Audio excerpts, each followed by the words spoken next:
This is Data Analysis with R. I'm Christopher Cameron, a computational scientist with the Cornell University Center for Advanced Computing. Today, we're looking at how data analysis is conducted in R. In particular, we'll look at the Tidyverse, so dplyr and ggplot. I have a few new examples and some that I drew out from previous talks. So if you this is in some ways an updated encore presentation of a popular talk.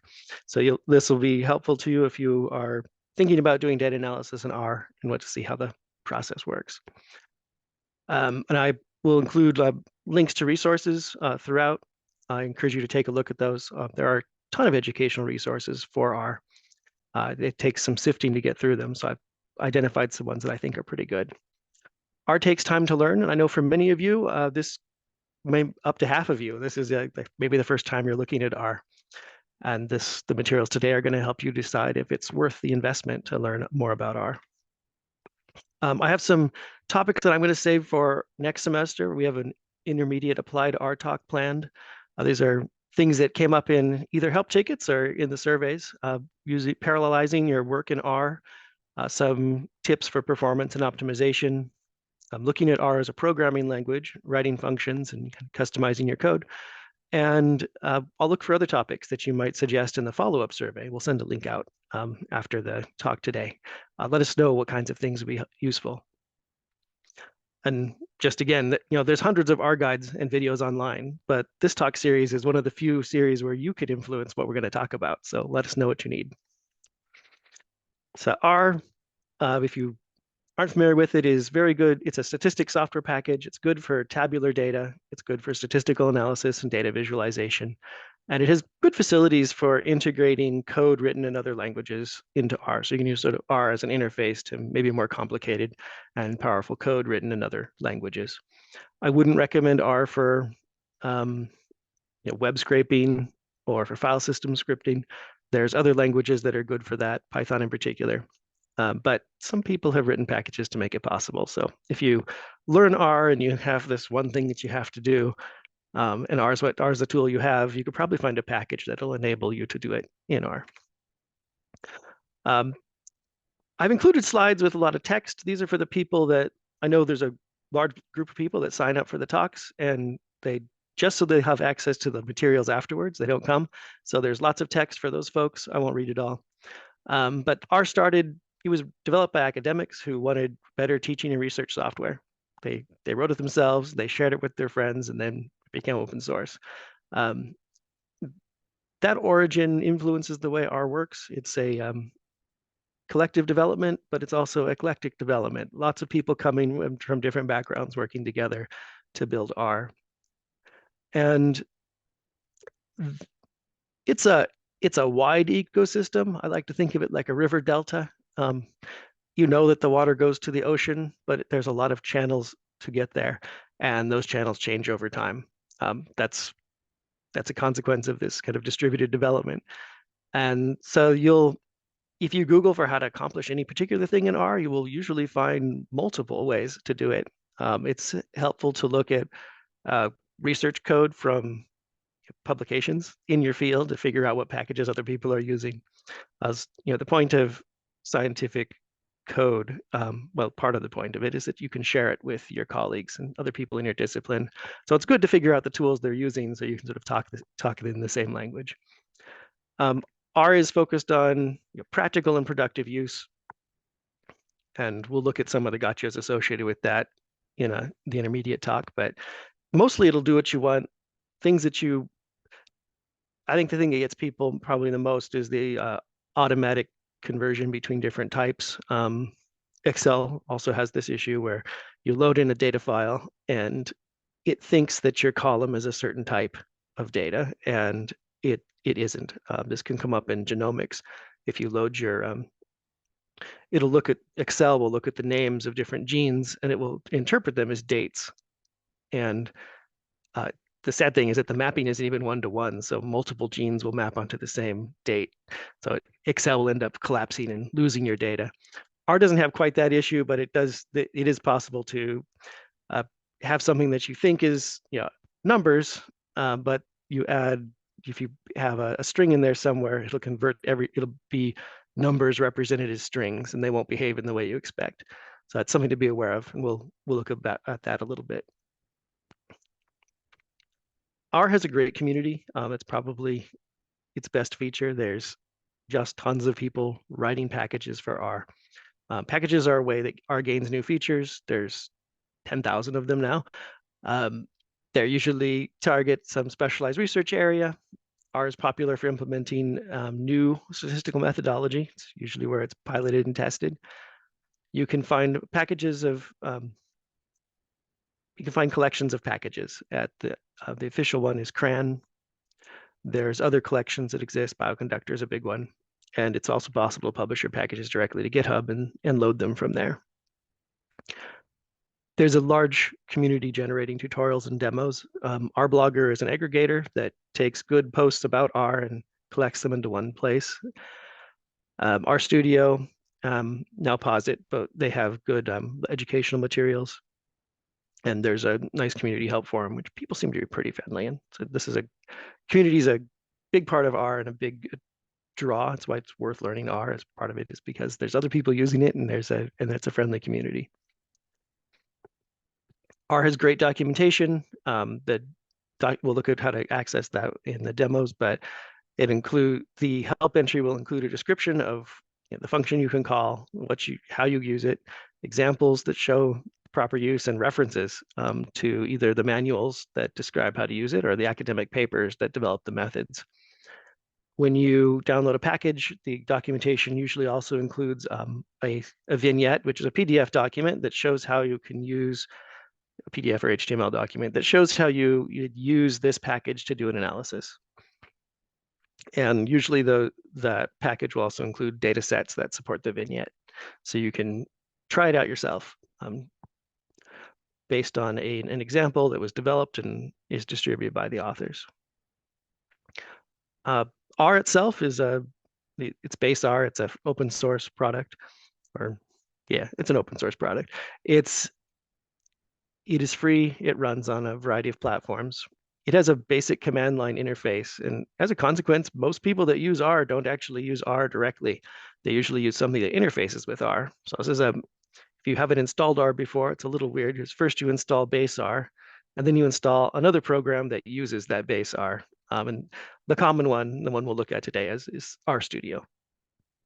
But you can also access the base R environment through Jupyter Lab notebooks or through Google Colab and a variety of other IDs. I think VS Code also has a way to access the R base environment. You can install I'll recommend this link, the cloudrproject.org. It will help you find a download site that's close to you. If you don't use this automatic mirror, you have to choose a site that's close to you. So this is what it looks like when you download R. Choose your appropriate platform, download and run that installer. Then you need to get RStudio from Posit Cloud for Posit, the public benefit corporation. This will give you an interface that's a little easier to use and has quite a number of nice features that live sort of on top of base R and makes it more pleasant to use. So first you install R, then you install RStudio locally. If you don't want to install anything, you can use Posit Cloud, which is a hosted version of RStudio, and it has a pretty generous free tier. It's not appropriate though for data that's sensitive. So it is, it's a cloud and it needs to be vetted by IT before you put any sensitive data there. We have other solutions for sensitive data, but if you're learning how to use R, or you have data that's not sensitive or controlled, then it could be a good choice for you. Here's a link to where you can download RStudio. You'll scroll down, and you'll see a list of installers for different platforms. You choose the appropriate platform and install it. And that'll bring you to the RStudio interface,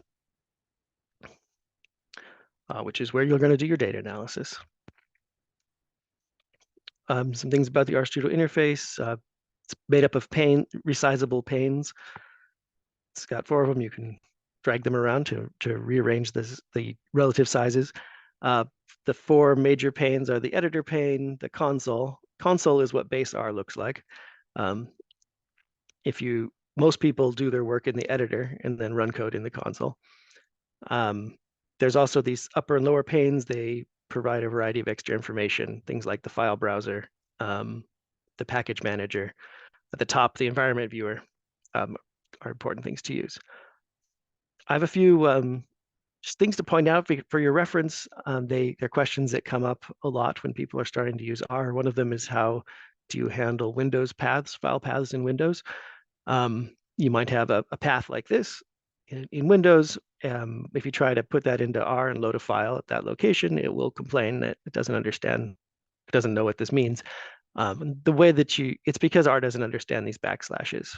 You can replace all the backslashes with forward slashes, or you can replace them with double backslashes.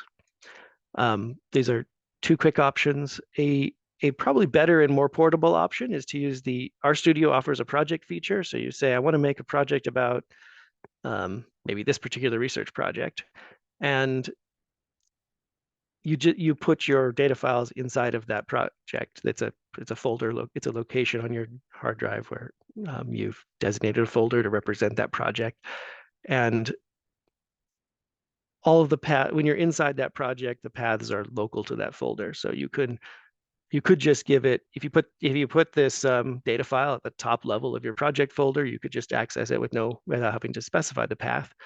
If you like to organize your projects more carefully, you might have a data folder. You can use this package called here to build the path for you. You give it the parts of the path, and it will assemble the path correctly, no matter what operating system you happen to run it on. So that's a nice portable way to represent paths in scripts, or when you know you're going to be developing on one platform and later running it on another platform. Another question that comes up a lot is, how do I get I've been using this other software package, how do I get my data into R? There's the Haven library for SPSS, SAS, and Stata, and you can access that through the import wizard that we'll take a look at in the demos. You can import Excel data through the Read Excel library. That's also easy to access through the import wizard. This is some resources. I'll mention them now because I missed them last time. You had to look at the slides after we mailed them out. We have a Cornell virtual workshop in R that deals with more high performance computing issues on R. So how to use multiple cores and how to use R on some of the national supercomputing grids. I want to point out the POSIT resources, used previously the RStudio resources. They have a set of reference sheets.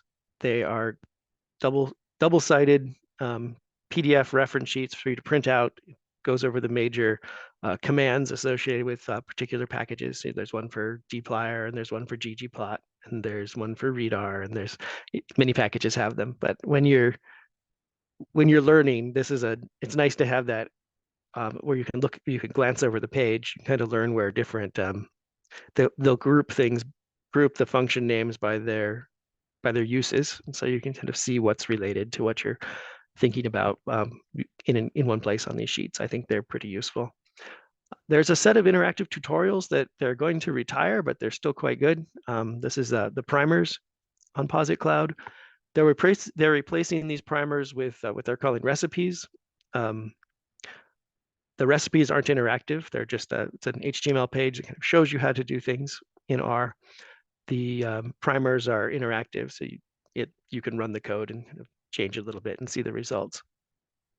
They're both good, and I recommend those if you would like to explore R more on your own. If you're looking for a specific kind of analysis in R, I saw some mentions of, I want to learn how to do ANOVA in R. I can't do that today, but this YouTube channel was put together by a stats professor, looking at different methods. It's R focused, it's recent, it uses modern techniques. His appointment is in public health, biostatistics, and epidemiology, so I think that's really appropriate for this audience. So I'd recommend checking out this YouTube channel and looking for the method you want to use. He has lectures on it. These lectures are targeted towards master's students and PhD students in research disciplines. So they're just what you need. Another place, if you're interested in using R maybe not just for basic stats, but for other projects like web scraping. Chris Bale uses R for his, he looks at social media, and I believe he does some health work too. But he uses R in maybe more challenging ways, and he has some good examples of how they've made R work with Facebook, and used R for a variety of complicated and less common uses. So it's a good place to look. I wanted to point out that ebooks. There's an Hadley Wickham is the developer of the whole Tidyverse, so ggplot, dplyr. He's working at Posit now as one of their chief data scientists who control, or developers, I suppose. He's more of a developer. He's helping make sure that the offerings from Posit are good. He revolutionized the way we do data analysis in R with his Tidyverse packages, and he's written a book about using R for data science. This is a great author. I recommend checking out this book if you can. He also has a book about advanced R programming. If that's something you're interested in, want to self-explore, have a look at this R programming book. A new book that I came across is the What They Forgot to Teach You About R. It's a work in progress. Many of the chapters are slide decks. They're an active group that the authors of this book present every year at various conferences about using R. So some of it's still in slide deck form, but it's good information. I like the way that's going. I'm looking forward to that book being finished. I think you'll find useful information there, and especially more so as they develop it. If you are interested in using R in Jupyter Notebooks, there's a link to that. If you're new to R and you're coming from a particular background and you want to know how do people in my discipline use R, these CRAN views are really helpful. It looks something like this. It's a pretty basic website, but it's a pretty important representation of how people use it. So if you're an actuary, you come here and click on actuary science, and you'll see a set of packages that people who are actuaries think are important for actuarial science. If you're in econometrics, you can go there. If you're in epidemiology, you can see a set of packages here. This is a long list. There's dozens and dozens of different disciplines and research areas represented. And this is a good way to learn about what people in your field are using. So we'll get to the demos. If you haven't signed up already, go ahead and I'll send a link here in the chat. You can probably use an existing set of credentials like a GitHub or Google credentials to sign in if you haven't done that, if you haven't signed up already. And our content today is here. This is the same R environment we used last time, but I've added a new folder and more materials to it. So you'll see materials from other talks there, and you're welcome to go through them. I encourage you to do so. I'll switch my share real quick, and we'll get right to the demos.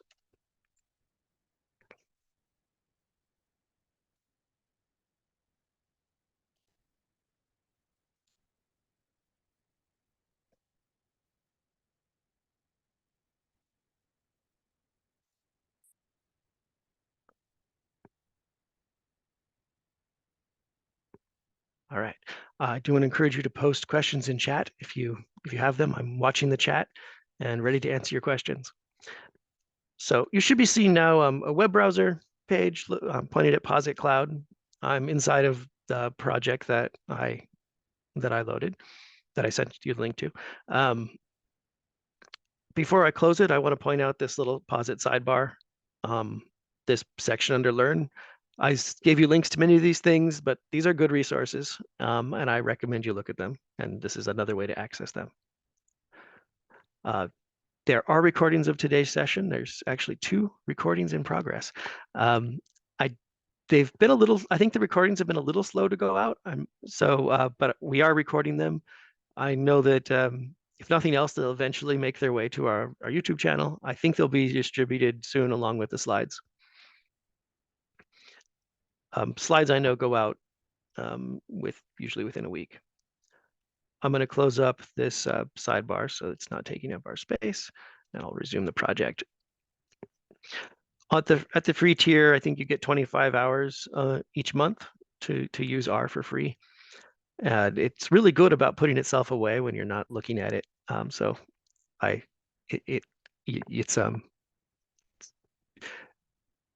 Those 25 hours last a long time, because if you're never not using it, it puts it to sleep. So it's great. All right, so here's the R interface.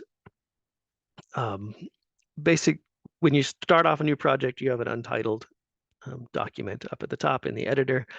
You have your R session down here and a file browser, package manager, and the help viewer are down in this lower tab. And if we had anything in our environment, we'd be able to see it here. We right now don't have, there's nothing in our environment because it's new. We'll see how that fills up as we do run code. There's a nice set of tutorials linked inside of the interface as well. So let's take a look at files. So when you load up, you're in the project. There's a data analysis folder. That's where we're going to look today. It's not the best way to use R, but it's probably the most common. This is a typical R script. Instead of typing these commands one at a time into the terminal, people will generally like to create a script that documents the different steps that went into their analysis. So at the very least, please make a script file. They end in .r. The comments start with the hash symbol. And this essentially says load this package, this Titanic package. Load this as a data set that was included with this package, so you can load the data set directly. I'm going to run these. So as I run them, you'll see things happening. I'm running them by putting my cursor on the line and using the key shortcut for run, which it'll depend on your operating system, but for me, it is the command return. Otherwise, it might be control return if you're on Windows. So you put your cursor on a line, and if you click run, it'll run that line. As soon as I ran that, it loaded a data frame into the global environment.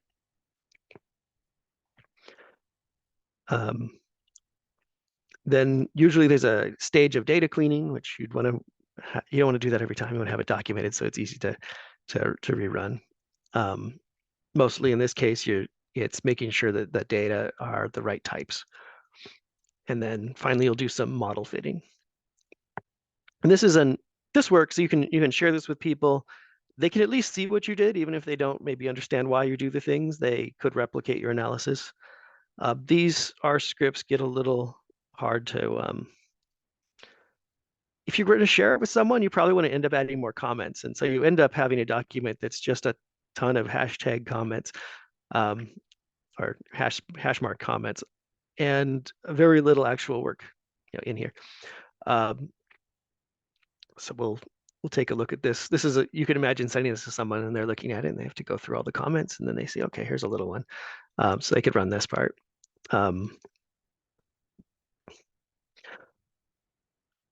If you're new to R, these are a few demos of just using R as a calculator, basic operations. So you can add 2 and 2 together. You can see it's happening down here in the console. They can do more complicated expressions, and those run as well. There's list of common operators. Common math operators. There's common logical operators for making comparisons. But this is not the most rich format for sharing information. I think you can see this is probably a little terrible to look at. So instead of, if you're going to put together a document an analysis, instead of doing it in a script file like this, I recommend you put it into either a Quarto markdown notebook or an R markdown notebook. And I'm going to open up a Quarto notebook. This is like a script file in the sense that it exists as a long list of things, but because it's a Quarto notebook, you can work on it in the visual editor, and you can add paragraphs and headings and other bits of information that make it much more pleasant to read if you're the person on the receiving end. And code, it also includes code. So Quarto Notebook is an example of literate analysis. Jupyter Notebooks are an example of literate analysis, and R Markdown is also literate analysis. It's a notebook format that supports mixing cells of different types together to make a research narrative. And I've talked about that in other talks, but I want to reiterate it here because it's an important way to develop a documented analysis that's not just some code and computation, but it explains what you're doing and it explains what you found. And it's a gift to the person that you're giving it to later to say, here, replicate this research. It includes comments that explain what I've done. And you can actually run code right in the notebook. So look at this later. I talk about some of the basic formatting that you can use and some of the features. I think the important thing is that it lets you have this outline on the side because it makes a little document a little easier to navigate. The only issue, you want to make sure that you design your notebooks to be run from beginning to end. It encourages you a little bit to jump around, and that's often cells lower down depend on something that ran earlier on. So you want to design your notebooks with that in mind, and make sure that you can use the run all command in the notebook and have it come out right. It's just good practice. So try not to do nonlinear execution when you're playing with notebooks. You can execute R code right here in the terminal or right here in the notebook. This is a block of R code, and we'll look into more detail about what this is doing. But this is this is looking at a column from our survey about your R skill levels. And I'm loading that file in, and I'm setting it as a factor and then producing a summary. So I'll run it. We'll go through the different parts of this in another example. But basically, looking at the skill level of people who signed up, a lot of people are new to R, and a lot of people are new and can understand a program but aren't sure they could modify or write one. So we'll look at,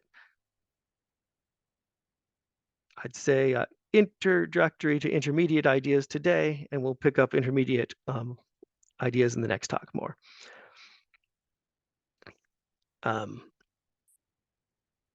So that's why we're looking at operators and functions and things, because it's important that if you're new to R, you know what you're looking at. This is the same information we had back in here, logical operators, mathematical operators. But because we put it in the R notebook, we can format it nicely. And it's easier to, you can read this easier. And you can I can write explanations that aren't comments hidden in in with code. And now if you want to have examples that you run, you have them in this R cell. And you can insert new types of cells at any point in the document. And then you can run them either using this or using the keyboard combination. You'll see that when I run things here, they're also running down here. But because the results show up inside the notebook, we actually don't have to keep this console open. We can put it away so we can see more of our notebook. So these are basic operators. This one, it can be a gotcha for people when they're starting off. The single ampersand compares two vectors. So we're saying we're doing pairwise. So we compare the first two items and the second two items and the third two items all the way down. So the result here is a vector the same size as the two input vectors. When you're using two ampersands, that's checking a condition. So this is saying, is 3 less than 4, which is true, and is does AA come before AB alphabetically? And the answer to both of those is true. So when you run this, you get this set of things evaluates to one value, which is true, different from this where it's comparing things pairwise. So if you're doing logical comparisons for conditional statements, make sure you're using the right logical operator. Next thing, so operators you've probably seen before because you've probably used a calculator on your computer. Next thing is functions, which you've probably seen represented as different notation, but in programming languages, if you use any other programming language, you could probably guess what most of these do. There are a number of mathematical and statistical functions available. For R, for data analysis, you don't usually have to write your own functions, but you do need to call functions. Almost everything in R is calling functions to apply that function to some data. The way that in R, this looks like this is the name of the function, followed by parentheses with the arguments to the function. So these are the things that the function uses to operate on. If it takes multiple arguments, then it'll be a comma-separated list. So here's an example. This is taking the log of 10. This is with no extra argument. That takes the natural log. You can also have, some functions take optional additional arguments. You could guess, maybe you could guess what this would do. If you're not sure, you can check the help. One way is to type question mark and then the name of the function. If I run that, it'll pop open the help about the log function, and we can look and see that the second argument is the base. They're very right. That's correct. For these optional arguments, it's helpful for you in the future if you write down the name of the argument. So this one with 10 comma 10 does the same thing as log 10 base equals 10. But when you come back here, even if you've forgotten what the log function documentation says, you can read that code and you know what's going to happen, even without looking at the documentation. So using these this format of adding the argument name to the function call is optional, but it's a good idea because when you come back to it, you'll know what's going to happen. Next concept that's important is variables. This is a label that we apply to a value. I'll run this one. You'll see that when I did that, it added a value with a name to my environment. So that value 20 is stored under the name width. Nothing happened. There was no output associated with that because it just puts it up into that global environment that's mostly invisible space where data lives in R. But it's there, and I can use that value. So I can print it back out by just calling its name. And when I want to make variables, they can hold the results of operations, which is pretty typical of how you use them. So I can compute a height variable, and now I can use those variable names in place of the values when I do operations. So for instance, I can multiply the width and the height, get 900. It's the same thing as typing in 20 times 45 in terms of the result. You can make mistakes. You might add a value you didn't intend to your global environment. We don't just have to live with it though, because there's a remove command, so we can remove particular wrong variables. This is also a good idea if you have large variables and you're running out of RAM. You can use this to clean up after. You can write your script so that it cleans up after itself. So you fit a model and then extract the information from it, or you load a data set and then you've run your model and you're done with that data set. You can remove it from your global environment so that it's not taking up as much RAM. So that's variables. We'll use those. You'll see that kind of format come up. I guess I should mention R has more than one assignment operator. These two are basically equivalent. This is a historical remnant from a keyboard that was used in the 80s. It used to be a single key. It's not anymore. Most people, I think if you're coming from any language not R, you're more familiar with using the equal sign, particularly things like Python and C. So if you're already used to Python, you can just use the equal sign. If you're working at Google and you're following Google's R style guide, you're supposed to use these arrow signs. They work the same as from the R interpreter's perspective, and they will It's common to see documents where different people have written different parts and it's all mixed together. They mean the same thing for your purposes. So both of these, both the equal sign and this symbol are assignment operators. It'll put a value in with it. It'll attach a value to a label inside of your environment. Let's see, data types. I harp on the data types a little bit because it's really the type of data determines what you can do with those data columns. So it's important to make sure you have the right type. These are some common ones. I think the thing that gets people the most is when they have something that should be a factor, but it's actually stored as a string. And then you need to explicitly say, okay, actually these strings are factors. Another one is having date times that you wish actually represented a date time, but instead they are.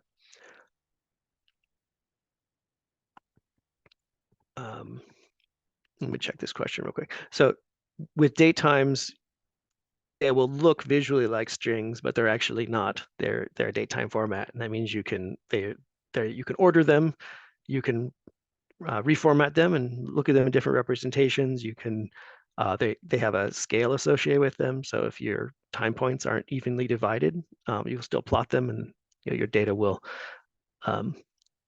appear on a scale that matches the scale of time instead of the count of your measurements. And so it's if date time is appropriate, you should use that one. Let's see, I see a question about variables and something else being named the same convention. There is a thing where up here, it is possible to mix. You can use a variable name and a function name as the same. It's okay if they're the same name, but it makes your code super hard to read.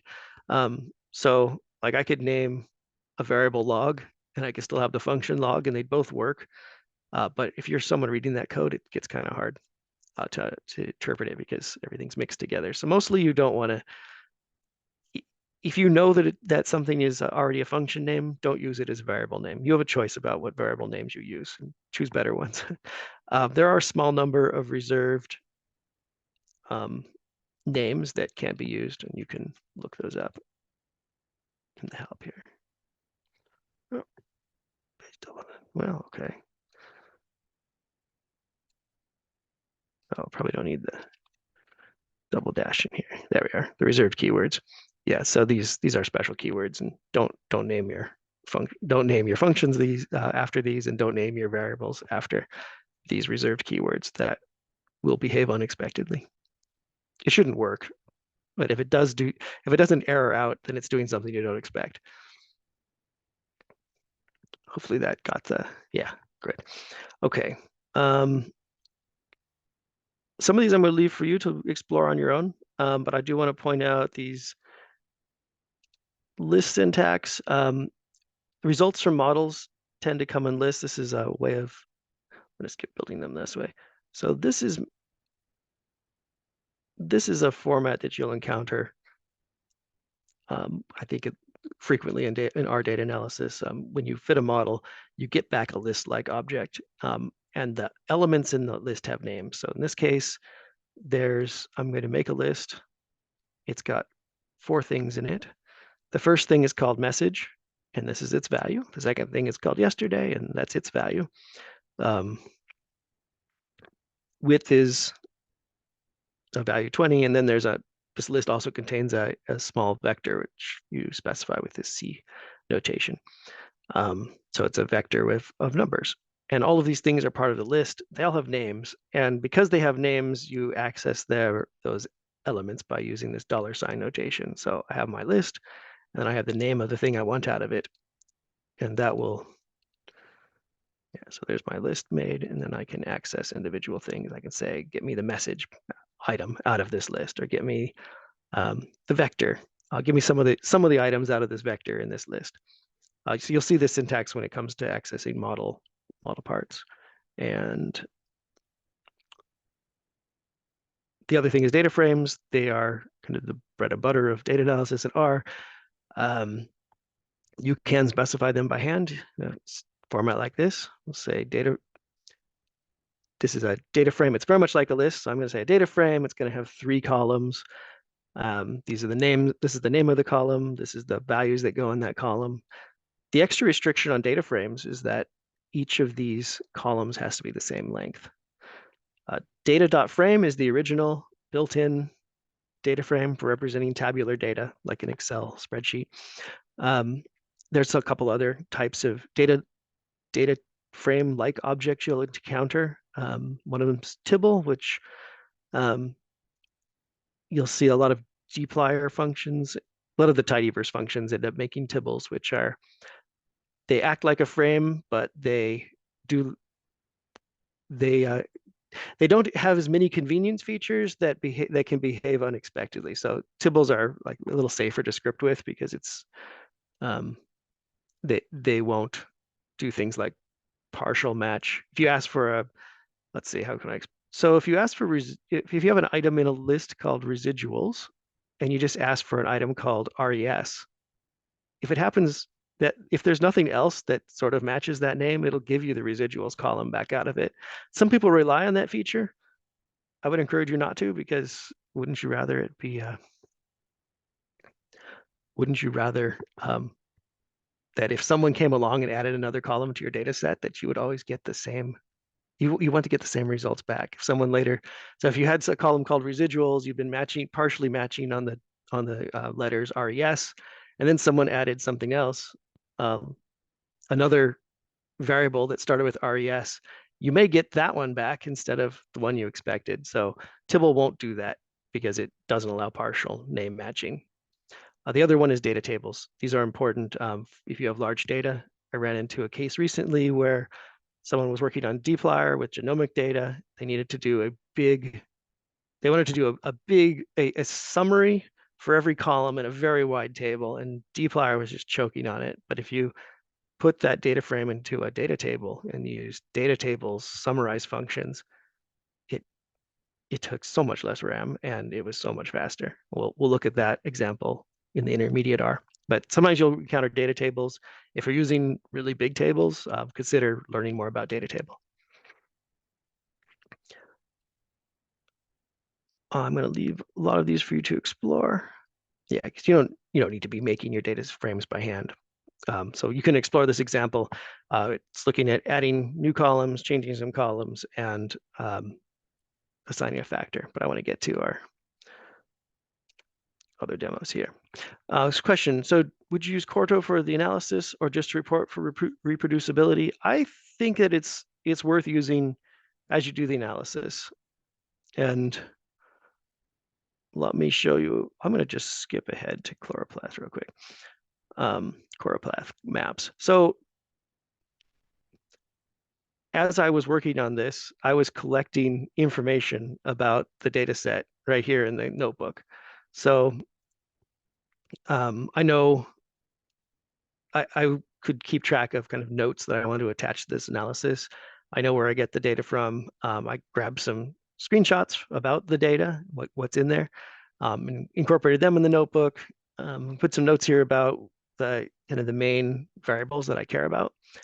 And all of these are stored in the notebook along with the code that I'll run later.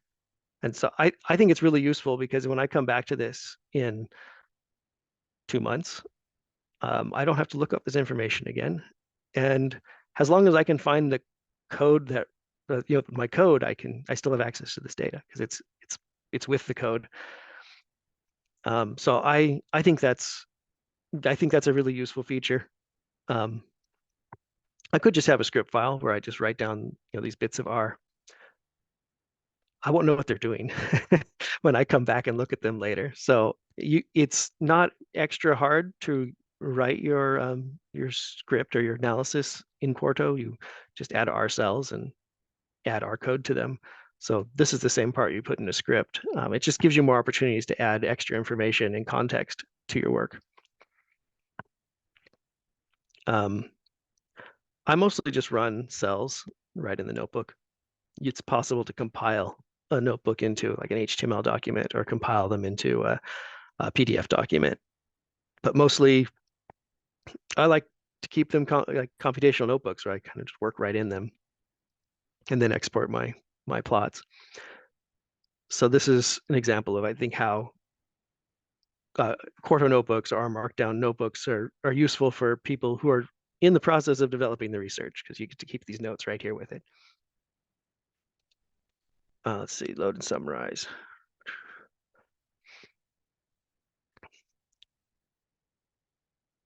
All right, so I promised to look at how you can import your data for data analysis. There's an import data set button here.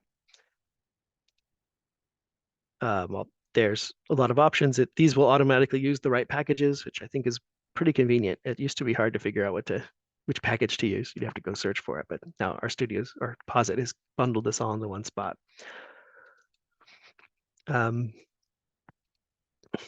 This is a list of nutrient levels for different cases. The code book is not part of the data set, which is too bad. And it's always nicer when they're together, but this is how the data looks. Its input file looks like this, based on the options that I've chosen, where we use the white space as a separator, because this is a file. White space as a separator works. This is one where it's divided up in columns, so you could also use column position, I suppose, to read in this data, but you don't need to because white space works fine. So it's showing me the input file and then what I'll get out of it based on the options that I've selected here. There's no variable names, so it's assigned some automatically. We'll fix that later. So when I import the data, now I have my nutrient here. It's got several variables. If you use the import wizard, it always opens up a data viewer for you, or you can just look at it over here in the environment. This gives you kind of a summary. There's this many variables. This is the type that they are. The first type is integer. The rest of them are all numeric types.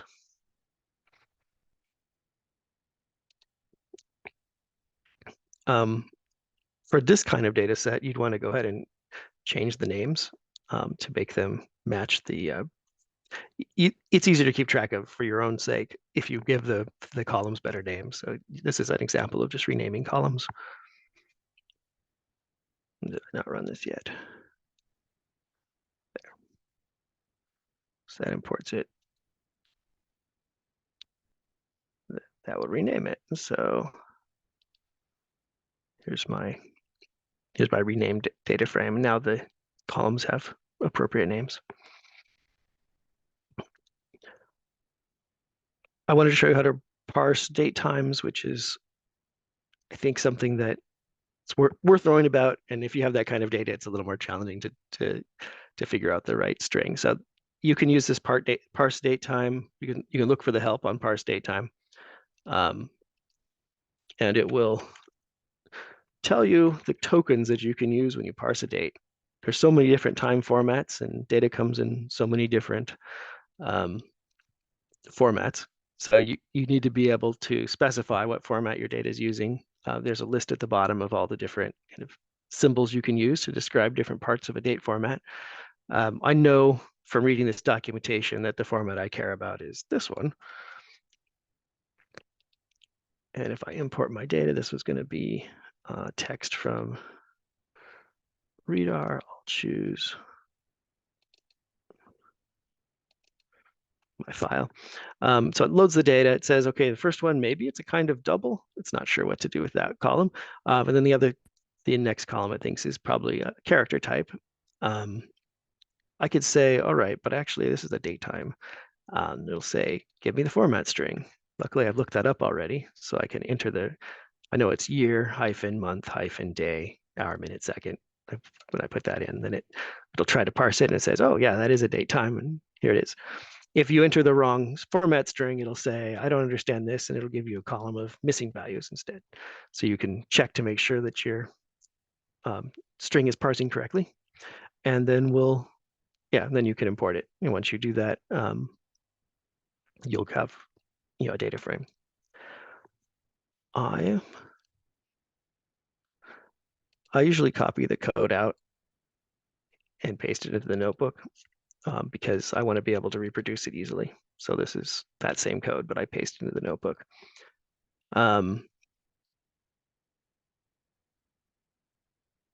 Look at a quick summary of registration times. You can see that the registration time is good. It's a nice summary for the date because it knows the right format for that. The organization is not a great summary. It just tells me there's 266 observations. Because it's type character or string type, it doesn't know what else to do with it. It just tells me the count.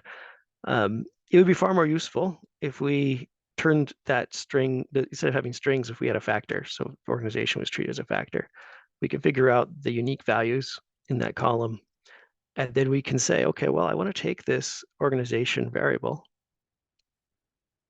and I want to make it a factor using that. We're going to use the same original values, but we're going to make it a factor and we're going to tell it that it has these levels.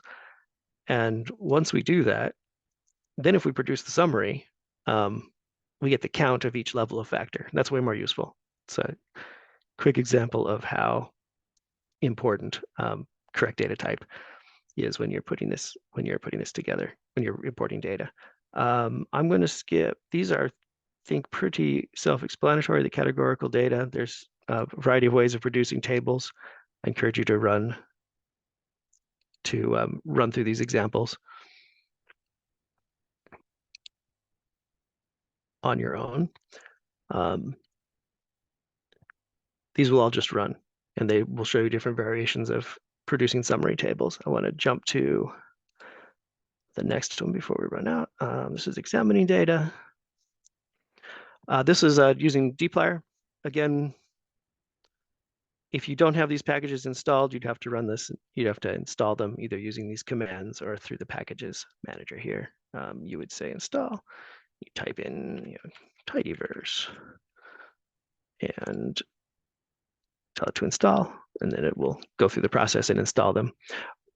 Once it's installed, then you'll be able to use them. So I've installed a few other ones here in advance. If they don't exist, it'll complain. You'll see an error message that says, I can't import this. So we're going to load that registration times data again. We're going to, let's see. Yeah, so we have that bad summary. We should fix it up.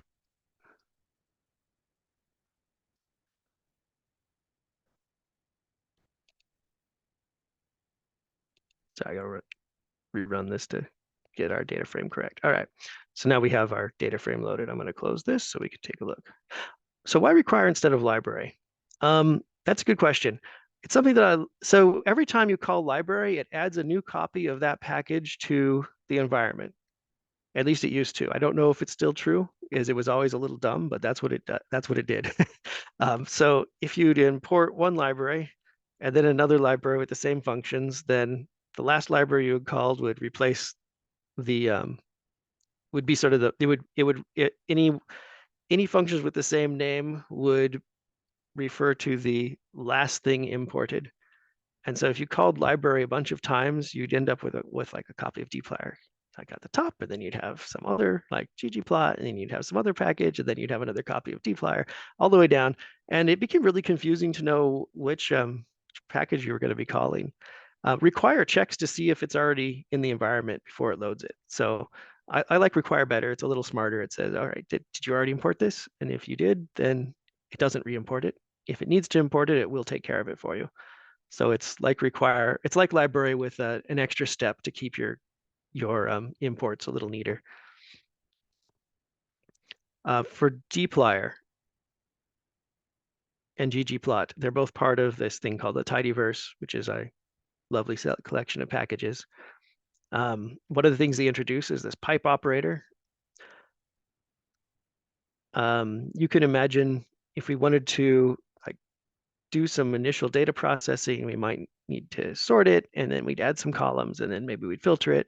And you can do it this way, just like listing out all the steps and making a bunch of intermediate things, data frames. Or you can like nest the functions like this, where you call, okay, I'd like to filter the mutation of the arrangement of this data frame with all these arguments. This is hard to read, and if you come back to it later, you're going to wonder what you did. The pipe operator fixes that problem by letting you represent the way you're manipulating data in a more linear and compact way. So this is saying, I want to make something called my plot data frame. I want to start with my original data frame. I'm going to arrange it by registration time, then I'm going to use the mutate function to add a column, and then I want to filter out based on this time. So these three things all end up with the same result. I find this one is easier when I come back. I know the steps I've taken. This, in effect, when you say take a data frame and send it to the head function, it's the same as calling it like this. But this is when you're sending the result of this to something else, like when you're chaining functions like this. This is a nice way to represent it. Let's see. Yeah. So that pipe operator, I think it's a nice gift to your future self if you use that to represent the way you're manipulating the way you are manipulating the data. So I will look at a basic plot, and then we'll add to it. So this is saying I want to take a plot. I want to make a plot data frame. I like to do this so I can add filters for each plot, and then make sure that I'm not make sure I'm always plotting what I think I'm plotting. So this is my original data frame. I'm going to do some operations on it, and then I'm going to plot it right here in the same cell, so I don't lose what I've done later. I can always reproduce this plot. In ggplot, you call the initial function, you say, I want a plot based on this data frame, and this defines the aesthetic. dplyr and ggplot are based on these ideas of grammars. ggplot is the grammar of graphics, and dplyr is the grammar of data manipulation. There's a collection of verbs that you can use and basic elements that exist in plots, and if you specify those, the details are taken care of. And so I'm saying this is a plot, and the x-axis is registration time, and I want you to make it look like a histogram, and it'll do that. Like there's a histogram of registrations over time. In general, you'd probably like to control like your details a little better. You may like to adjust the bin width. So this is measured in seconds. You probably want to change the color. You'd probably like to change the themes in the background, add titles and labels. So you can run a different version of this. So small changes, you just kind of add things to your plot, and it'll make small changes and fix it up. These are examples of most of the things I like to use. Yeah.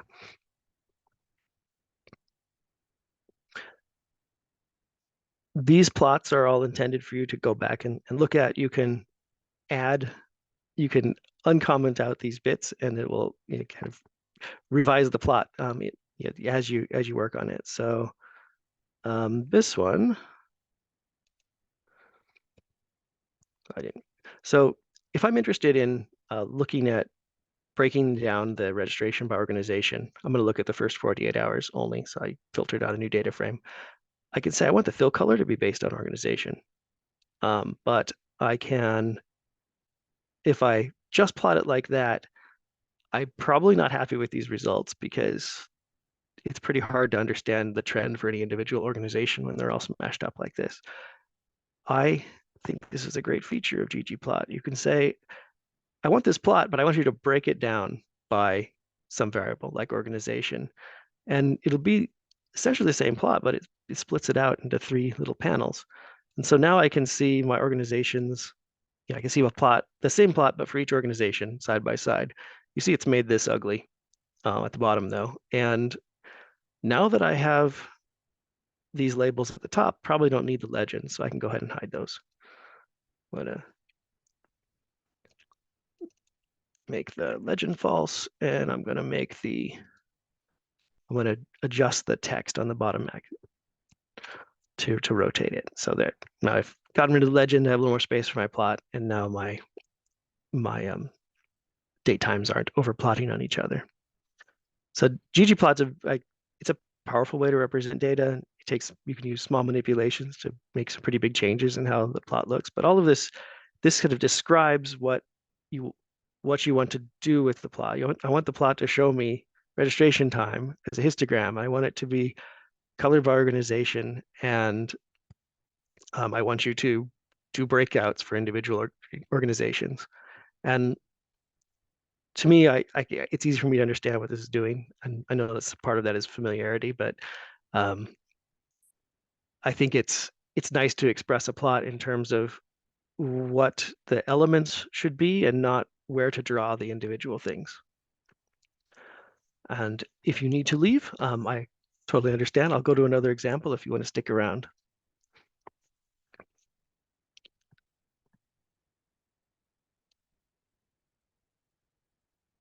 All right. So let's see. Next thing we got here.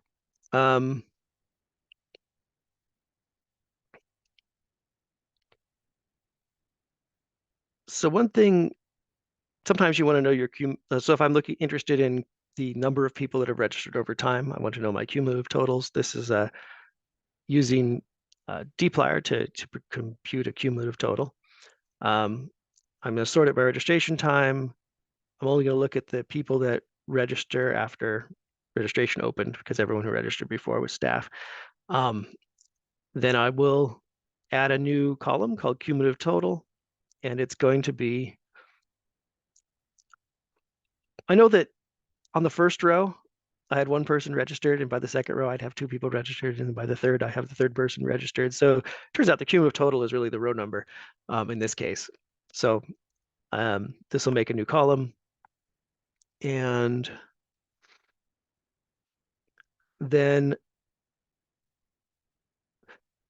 this is a really powerful concept in dplyr, this group by idea. So this is my cumulative total overall, but what if I want to know within organization the cumulative total? Well, I can separate my data set into by group and compute a new column that is the total registration for each group by group. And I'll show you what that looks like. It's easier probably to run it.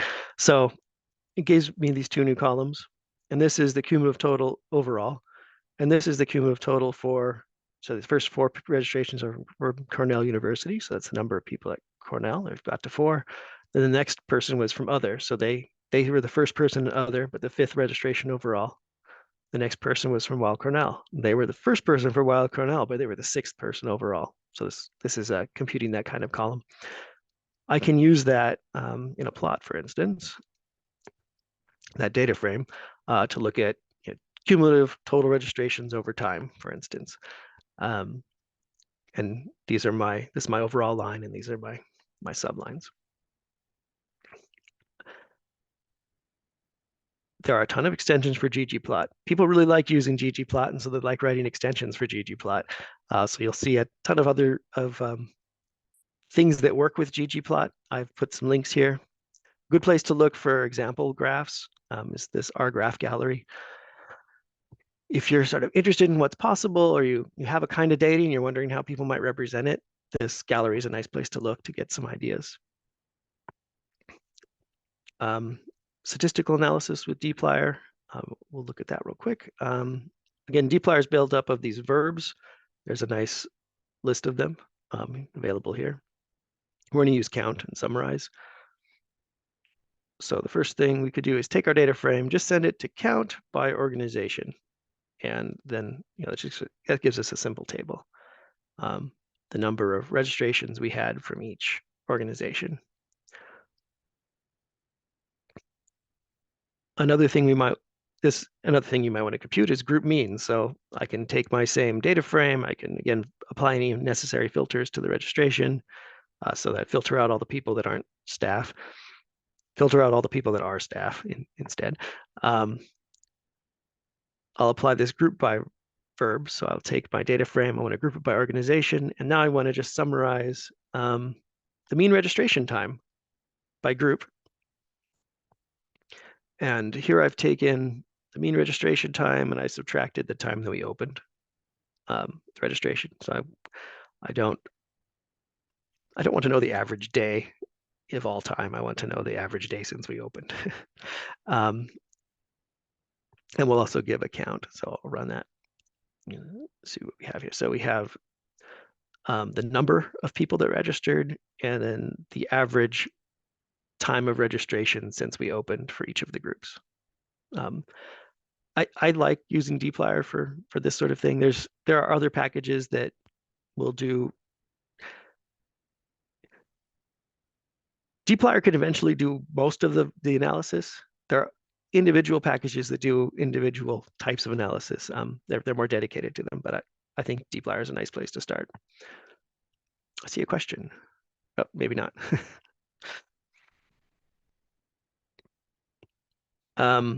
Some links here to more statistical analysis if you're interested in tracking them down.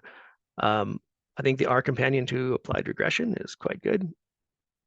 If you are interested in kind of competent and well-vetted regression analysis. It's when you're evaluating materials about how to do a particular analysis, usually doing the analysis is one function call. And the rest of it is, what do the results mean, and interpreting it responsibly? And do my data match the assumptions of the method? And so if you're evaluating any tutorials about like how should I apply ANOVA, it better be at least 75% of it should be, how do you know if your data is appropriate for ANOVA? Because the actual running the ANOVA is one function call, but there's a whole bunch of background information about, is this the right choice to make? So R companion gives you a lot of good, it goes through the process of figuring out if regression is appropriate for your data. That's why I like that one.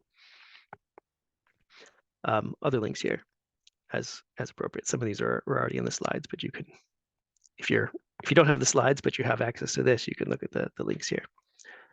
I will look at the chloroplath real quick, because I'm chloroplath, as I know that's important to some of you. I think I already have it open. We'll open it again. So this is a chloroplath. That's a map built with data that I downloaded directly from the CDC, because I thought that might be relevant to some of you. You can download the data from here. This will eventually take you to the data frame. You end up with a file called a .gdb file. It's I think a geodatabase file. And in R, you can read that with this SF package. So I'll run that just to make sure we have everything imported. When you first get one of these files, you don't really know what's in it, but you can ask. This is using the stlayers function of the SF package. I'm using this format just to show you that it's possible. If you have functions, more than one package, and they have functions with the same name, and you want to make sure you're using the right one, you can give the package name followed by 2 colons and then the function name. And that makes sure I'm using the stlayers function from the SF package. That's pretty important. Like in this case, it's probably not that important because it's stlayers is probably an uncommon function name. But if your function name is something like filter, and you want to make sure you're using the right filter, because filter comes, lots of packages provide filter and they do different things. If you want to make sure you're using the right filter, this syntax will ensure it. So I can ask what's in this data frame, or what's in this GeoDB file, and it says, okay, it's got one layer. It's a county level data layer. Some details. It's a multi-polygon type geometry, and it has 160 fields associated with each geometry. And knowing this name is really what the part that matters here. As I know, I'd like to get that county level data out, so I'll ask stread to pull out that layer from this geodatabase file. And the reason I chose this one again is because this is the format you get if you download this data from the CDC. So if you're trying to use, this is the social vulnerability index. It's a measure of how resilient a community might be expected to be after a disaster. So we can pull that out. For plotting purposes, I'm going to filter my data set to remove. This is take this data frame, filter out everything that is not, that's that little exclamation point there, not in Hawaii or Alaska. And that has given me this SVIDV up here. This has a ton of variables, way more than anybody can use or plot. But we know which ones I've already looked up the ones we care about. But you can see it's quite long. It eventually truncate it because there's too many. But if you go through the code book, it explains what each one of these things measures and how it contributes to the final score. This is the same list of variable names printed out. We know that we only care about right now, we're going to care about the RPL themes, which is the name they gave to the social vulnerability score. And it's a ranking. They've ranked everybody and put them ranked it on a scale from 0 to 1. So if you're at the top, you are among the most vulnerable counties, and if you're at the bottom, you're among the least valuable or vulnerable counties. Again, I'm going to take this make a plot df. In this case, it's just a copy, but if I wanted to add an extra filter on this before I plotted it, I could do it right here. I can put a comment in front of that part to not apply any filtering this time around. I'm also using the tick-tock function. I put tick and I put talk here at the end, and that will measure how long it takes to execute this. I am saying, you know what? I'll send you here. Why don't we look and see what happens if you don't? If you just use the bare geometry without any refinement. We'll start with that. So, well, it's not too, that actually came out better than I was expecting. So this gives me a plot of the data that I downloaded. So it takes this data set contains a bunch of shape definitions and then values attached to them. So I asked it to plot that the shape file, this geom.sf, takes the shapes that are in there, and then I want to fill it by the vulnerability of that shape. And that gives me a pretty decent graph. All in all, I think that you need to be careful when you're making choropleths, because if you choose a thick or dark border, when you get to the states with lots of small counties, it visually make that area look darker just because the borders are there. So for me, I like to make sure that those are small borders and maybe not even color them at all, just to make sure that that doesn't overwhelm the plot. So that's with no borders drawn. I think it's sometimes more responsible because it's easier to see in these small counties what color they really are. That's a consideration that you should use when you are designing your plots. Took us about 2 seconds to plot that. You can use that filter function to produce other plots. So for instance, I could say, I just want to filter it down to the New York counties. I'll produce the same plot. Let's see what I'm going to do here. We'll try it without these first. So that. So initially, here's my plot. In this case, having the borders is okay, because no county is so small that the border color overwhelms the fill color. But these scales are not that useful because I'm not going to be using the coordinates to figure out which county is which. We probably don't care about the latitude, longitude. So we could go ahead and apply a theme void, which will eliminate the sidebars, and that makes a cleaner map. If we like different colors, well, let's say we probably want to add a title. We know that already. If we want to add a different color scale, this is an example of using the Viridis scale and renaming this the legend. So there's a different scale without latitude and longitude and a renamed legend. That's using ggplot. Another one is another way of making these charts. Use Plotly. They are a little slower and a little harder to specify. I'm going to use the example from Plotly documentation. Uses a different data format called JSON. In this case, in the CDC data, the shapes and the values were all together in one file. In this example, there's a set of shapes, and each one has a kind of an index value. And then there's a set of values that are also indexed. I think both of these cases to FIPS codes. And so sometimes you'll get data in that format. You know the shapes, and then you have another thing with values you want to add to it. So we'll just run this. The specification, I think, is less clear in ggplot. You have to do more steps to build up your figure. But sometimes it's worth it because the end result is interactive, which I think could be really nice for someone doing exploratory data analysis. It's also slower to plot, but it'll come out.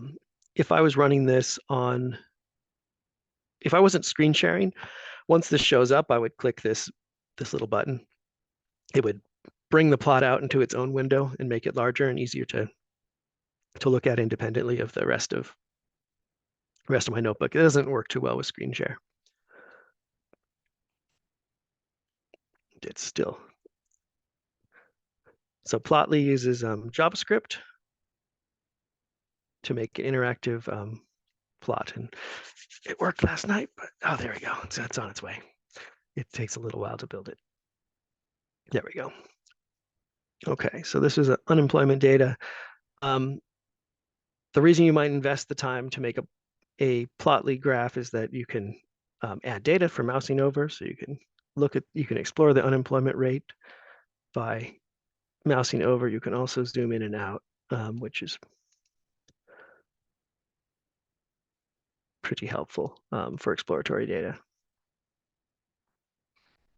So that's two ways of making choroplasts, and I know that some of you were hoping to learn that. So these are the two methods I've used in the past.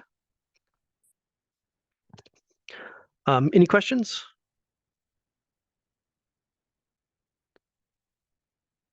All right, thank you very much.